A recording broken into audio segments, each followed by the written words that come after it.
พากันตกตื่นตกใจพี่น้องเอ้ยคือว่าเห็นน้องบุญทวีอยู่กินนี่มาบัดนี้ไปแล้วพี่น้องเอ้ยข่าวอยู่ไรข่าวไม่กินมันย่อข่าวไม่กินอยู่ย่อเข่ากินน้ำจ้าบ่โดยสบายดีเด้อว่ามันแก้ไขกินข่าวอยู่ดีเอ้ยกินข่าวอยู่เราว่าไปเอาไปแล้วบ่หามไปแล้ววะไปแล้วบ่หามบิสบายดีเด้อโดยไปแล้วอ่ะไปอันโทรหากี่ไปบุญก่อนฮะ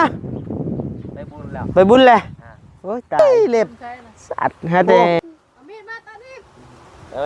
มีบ่มีใช้มีแต่เล็บมันไอรี่ซื้อมาให้นะ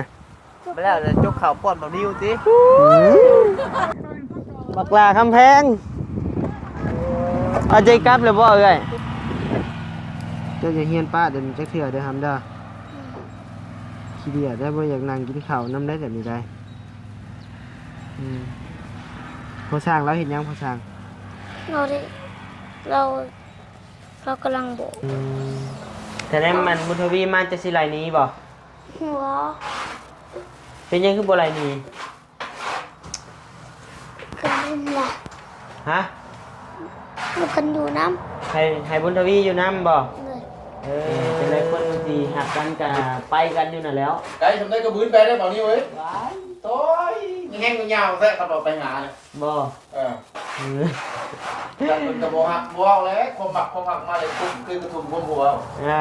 คมหมักเอาพ่อขึ้นกระท่อหัวนั่นผมพูดทุกเช้าให้ว่าใจสิขาดทองอ่ะ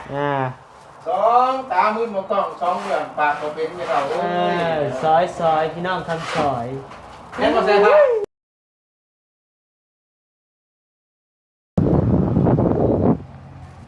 เอาพี่น้องเอ้ยเนาะเปิดคลิปเปิดภาพมาบัดนี้พี่น้องเอ้ยพากันตื่นตกใจพี่น้องเอ้ยคือว่าเห็นน้องบุญทวีอยู่กินนี่มาบัดนี้ไปแล้วพี่น้องเอ้ยข่าวอยู่ไรข่าวไม่กินมันย่อข่าวไม่กินอยู่ย่อเข่ากินน้ำจ้าบ่โดยสบายดีเด้อว่ามันแก้ไขกินข่าวอยู่ดีเอ้ยกินข่าวอยู่เราว่าไปเอาไปแล้วบ่หามไปแล้ววะไปแล้วบ่หามบิสบายดีเด้อโดยไปแล้วอ่ะไปอันโทรหากี่ไปบุญก่อนฮะไปบุญแล้วไปบุญแหละ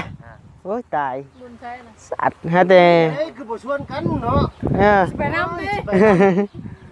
จักบุญยังได้ป่ะบุญ100 วันดิจังนี่นะ100 วันยังพอบ่สบายดีเด้อฮัมเด้อสวัสดีอยู่บนบกนี้อุ้ยเล็บโอ้มีดมาตอนนี้มีบ่มีใช้มีแต่เล็บมันไอรี่ซื้อมาให้นะ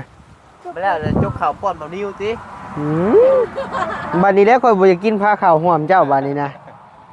ใช้ไปเอาอันมีแต่เล็บไปเปลี่ยนเรื่องอีกแล้วเราถ่ายเกี่ยวกับตายตีก้นจำนี่ก็อยากให้ตีแห้งวะก็ไหวดิเรียบร้อยขี้เหงื่อเขาตาบ่หรืออยากให้บ่บักลาคำแพงเอาใจกลับเลยบ่เอ้ยเอาใจกลับแล้วคนว่าตีรถหัวอะไรมาเลยโอ้เบิ้งรถโดยเดินให้ปลอดภัยให้ให้เฮ็ดอย่างรถกันโดยอย่างรถกันว่าโดย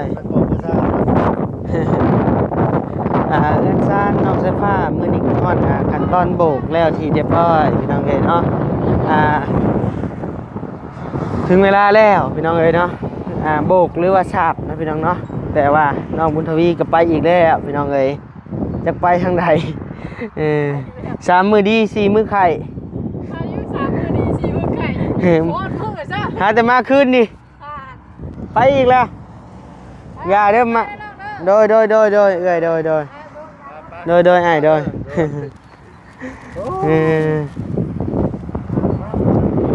แม่นมากับไปอีกแล้วฮัตตะย่องนี่เช้าบัดนี้อย่าไปย่องพี่น้องเอ้ยในนั้นเลยก็ไปอาญาตนะฮึบหาบอลตั้งกล้องก่อนพี่น้องเอ้ยฮึบ เอาน้องพี่น้องเนาะบัดนี้ก็ขอกราบทักทายสบายดีพ่อแม่พี่น้องเมื่อทุกคู่ทุกคนที่ว่าเข้ามารับชมคลิปบัดนี้ในตอนนี้เนาะบัดนี้ก็ขอบมกขอบใจขอบคุญขอบคุณทั้งผู้ใหญ่ใจดีเมื่อทุกท่านเนาะที่คอมเมนต์ให้กำลังใจบานิวมานะพี่น้องเนาะบานิวก็ขอมขอบใจหลายๆเด้อเนาะมาพบมาพ่อกับบานิวอีกแล้วในมื้อนี้ก็อยู่ในเฮือนน้องสายผ้าเช่นเก่าเช่นเคยเนาะพี่น้องเนาะช่วงนี้ก็มาพบบานิวอยู่เฮือนน้องสายผ้าดูแน่เนาะพี่น้องเนาะเพราะว่าภารกิจทางอื่นน่ะเรียบร้อยแล้วจบนะพี่น้องเนาะผ่านไปด้วยดีภารกิจน้องแต่บ่แม่น้องเทพบ่นั่นนี่บ่นะพี่น้องเนาะจบแล้วกลับมาหาน้องสายผ้าคือเก่าพี่น้องเอ้ย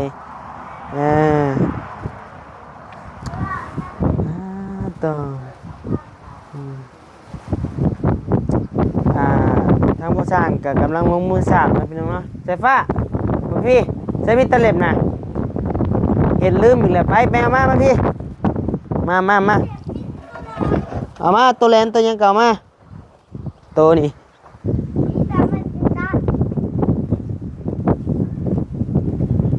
เบิ่งนี่ยังมานี่นี่ตัวนี้นี่ตัวบ่มีอยากได้อย่างไรตัวนี้มันหมดตัดเบิ่งหมดตัดซาดว่าสมปุ๊บโซโก้เบิ่งนี่ก่อนโอ้ยเนาะเบิ่งบักน้อยๆเอาโอ้ยอยู่มาตัดนิ้วเขาบอกอ๋อแอเขามันอ๋อแอเจ้าเลยอ๋อแอเลยเขาเอิ้นอันนี้นะโอ้แอนเป็นตาปวดหักได้ใช่ไหมเดี๋ยวตัดสีน้าตัดถิ่มแล้วนะเขาเจ็บตัดสีนะเอาไม้ขอในก่อนเพราะว่าลมแห้ง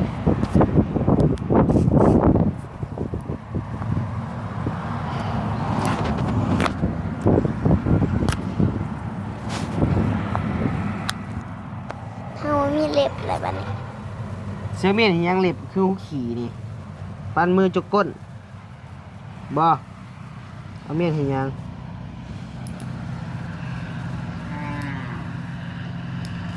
เอาไว้จกก้นเอาไว้ทีเป็นตาขี้เดียดเป็นตาเบื่อกินข้าวน้ำมันเจ้าจะเฮียนป้าเดี๋ยวมันจะเถื่อเดี๋ยวทำได้ขี้เดียดได้บ่อยากนั่งกินข้าวน้ำได้แบบนี้ได้พอช่างแล้วเห็นยังพอช่างเรากำลังโบกจงไปแกล้งกินบ่อนี่เรื่องอะไรพยานเขามือมันเลย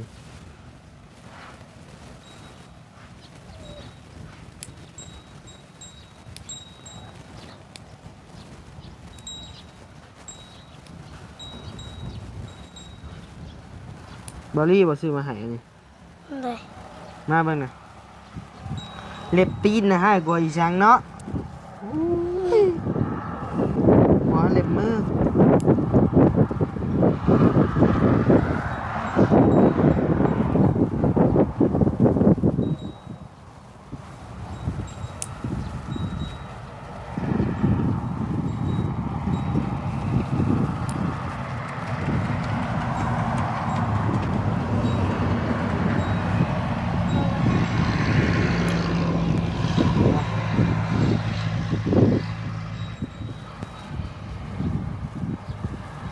ปั่นเป็นแล้วรถถีบนะเป็นแล้ว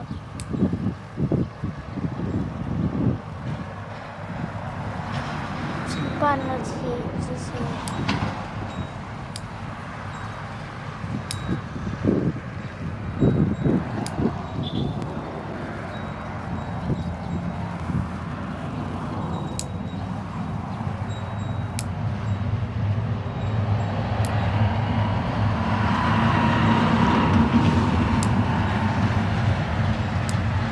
มือจกก้นเขาหน้านี่เดินทักแล้ว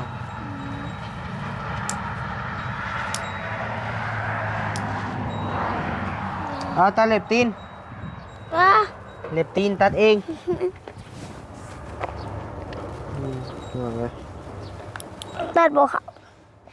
อันนี้เอาตัวนี้เอาตาเล็บตีนเอา ตัวนี้แล้วมันจะเขาที่เขาตัดบ่เป็นตัว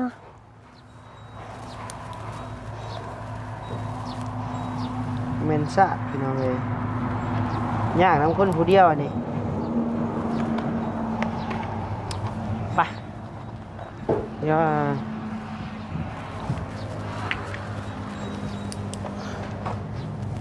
เบิ่งกว่าขออนุญาตน้ำพี่น้องเลยเล็บตีนก็ได้ใช้เล็บมือแบ้มึงดูให้ตันให้แบ้เล็บมือตัดแล้วแหละพี่น้องเลย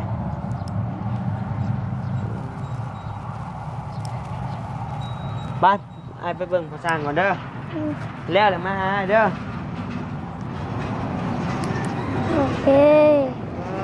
ตัวก้อยอยู่ในนี่บ่นี่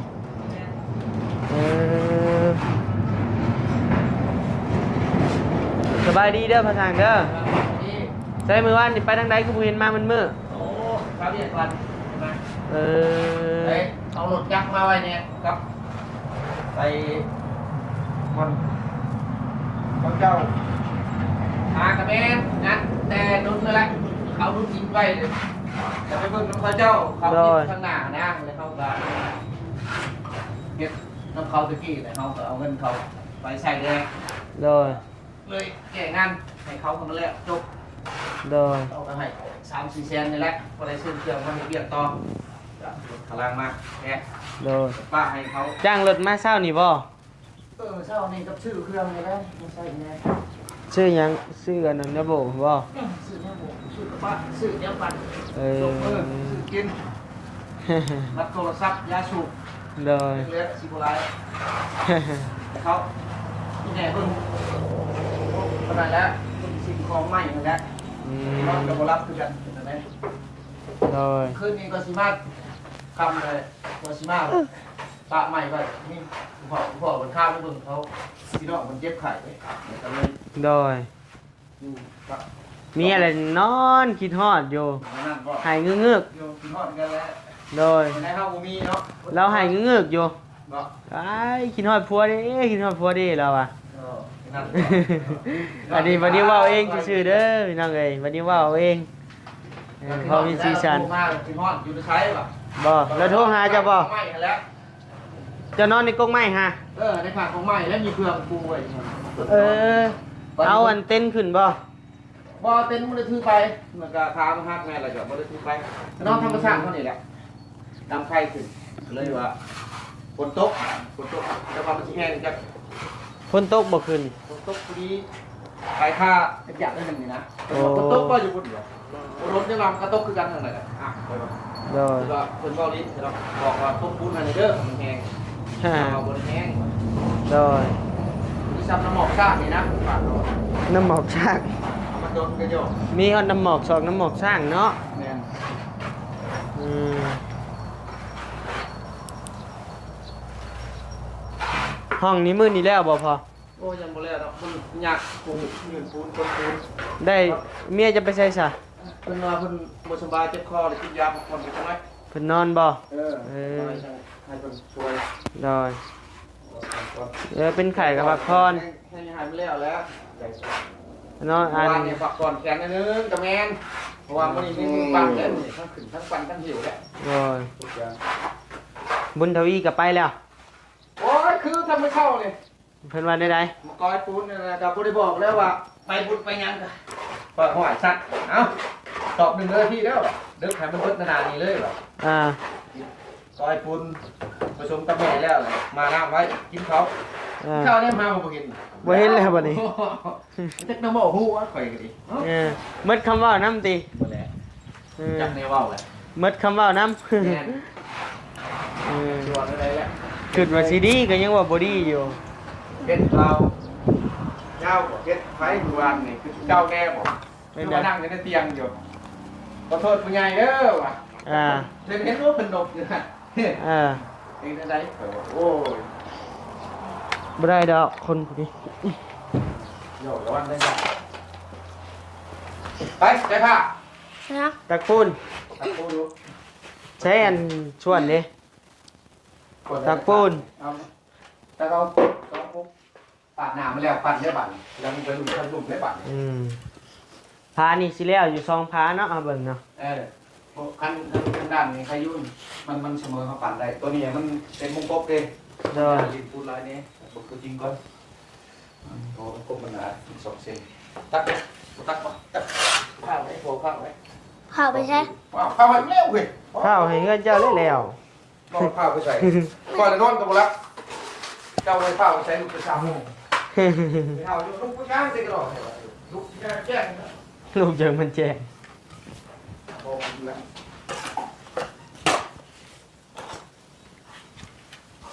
ปูนโบกต้องแล้วปูนโบก แล้วเขาอันนั้นเขาก็ตีนั่นไว้พอเขาใส่อันนั้น2 รอบครึ่งก็สอบ1 เด้ โดย เอาเก็บได้เลยมันแป๊ะ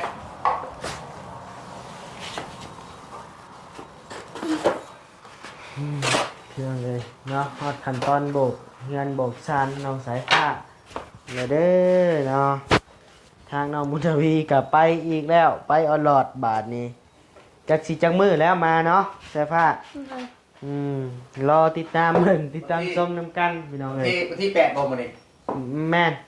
ตัววันใดก็โทรศัพท์แม่จันบุญบ่โอ้ วันที่9เหรอ อ๋อวันที่9บุญวันที่8ไปก่อน วันที่9มือบุญมื้อนี้วันที่8มื้อนี้ ยันว่าอันนั้นบ่ยันว่ามันไปห่อกระต้มบ่ตุกตูบบ่ฮะบ่บ้านนี่ว่าตุกตูบได้คนน้ำคนในได้น้ำคนในแล้ว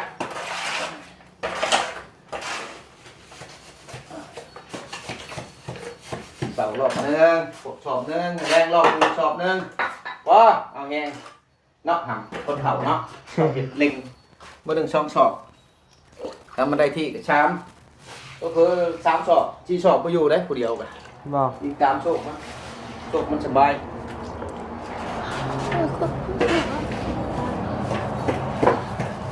พวกเราเฮ็ดตัวนี้ก็เอาบ่นั่น9 โมง 10 โมงเทื่อก็8 โมง 9 โมงตอนแรกหั่นนะเฮาขึ้นไว้เฮาก็อากาศเย็น เฮ็ดม่วนกลางคืน มื้อนี้ก็มันชวนตำรวจโดยสารกันแล้วบ่นี่เว้ย โดย เที่ยวไปหาเราเอาคนมาเอามาเช้าเลยแต่6 โมง 7 โมงแล้วเปิดจะได้คนขึ้นมา ฮอดพี่จักโมงเหรอ 8 โมงไป บ่ มาให้กินข้าวมันก็หยกมันจะช่วยแล้ว 8 โมง 9 โมงแล้วลงที่เรียกมื้อนี้ ฮะ 9 โมงเฮ็ดเรียกมื้อนี้ โอ้ยว่าต่อมาก่อนแล้วผมปักไปเสาๆนี่เจ้าแล้วเชยอยู่ลูกแม่ลูกแม่กูเลยลูก น้ำจ้ะ ใครมาชาบุญมาจะอยู่ลูกแม่บ่ นั่นรอดไอ้เฮากระหนกเฮาก็ขี่รถถีบ หาได้ตื่นนี่บ่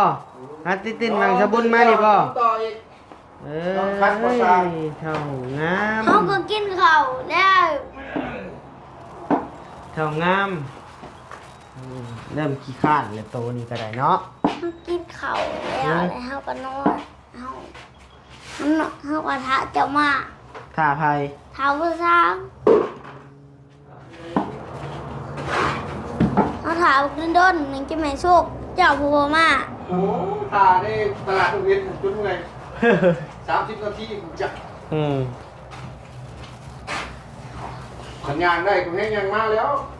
กินข้าวกับยังมื้อนี่ใช่ฟ้า เฮากินข้าวตอนเช้านะ โดย เฮาป้องป้า ปองป้าบาลีมาฮอดจักโมงคืนนี่ เข้า8 โมงแล้วเมื่อ9 โมง เราถ่ายคลิปบ่ เลยถ่ายแตะบรี่คลิปเดียวแล้วก็เมื่อด้นตื่น ปัญญาบ่ได้ถ่าย บ่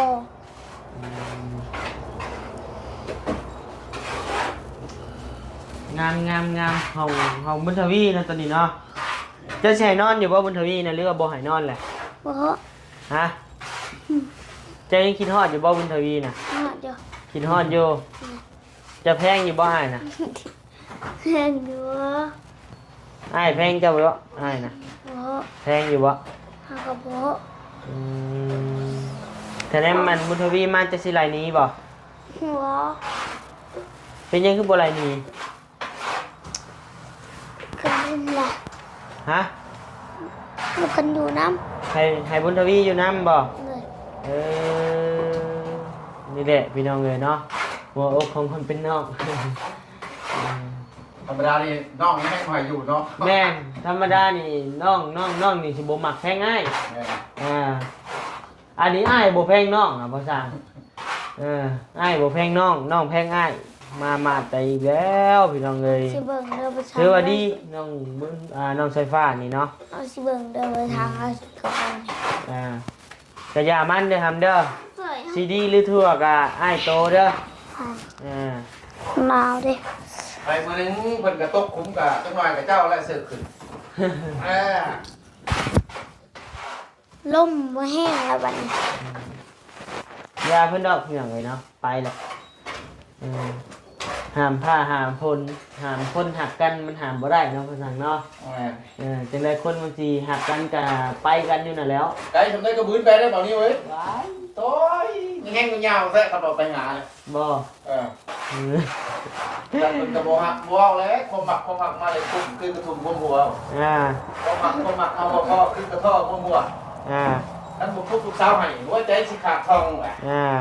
สองตามืดมองต้องสองเหลืองปากก็เป็นไม่เท่าโอ้ย ซอยพี่น้องทำซอย เล่นมาใส่ครับ